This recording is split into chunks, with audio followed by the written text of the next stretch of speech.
جو عورت ذہین ہوتی ہے اس کی اولاد کم ذہین ہوتی ہے، جو مرد بے وقوف ہوتی ہے وہ جلدی مر جاتے ہیں، جو بندے کرتب کرنے کے عادی ہوتی ہے ان کے بچے ہیں، جس عورت کو ماہواری جلدی آتی ہے اس کی اولاد ذہین ترین ہوتی ہے، جو عورت محنتی ہوتی ہے اس کی شادی بہت دیر سے ہوتی ہے، جو عورت سست مزاج اور کاہل ہوتی ہے اس کی شادی جلدی ہوتی ہے، اندر جسمانی طاقت بڑھتی ہے۔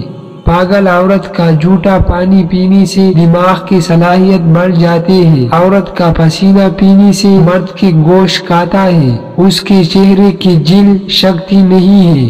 جو بچے روتی زیادہ ہو ان کے سر کی زیتون کے تیل سے مالش کرے، بچے رونا چھوڑ دے گی۔ جو عورت کھڑے ہو کر کام کرنے کے عادی ہو وہ جلدی بوڑھی ہوتی ہے۔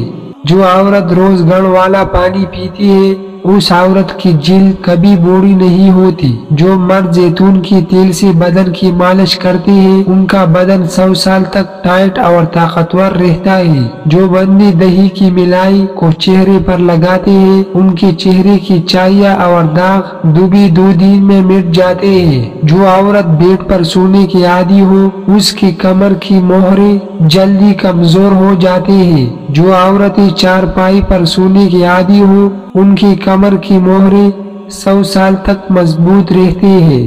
جو عورتیں کم بیمار ہوتے ہیں وہ جلدی مر جاتی ہے۔ جو عورت بیٹھے بیٹھے اور کھڑے کھڑے سو جائے اس سے شادی کرنا بے وقوفی ہے۔ جس عورت کے ماتھے سر غصے میں بل نہیں آتی ایسی عورت خوش نصیب ہوتی ہے۔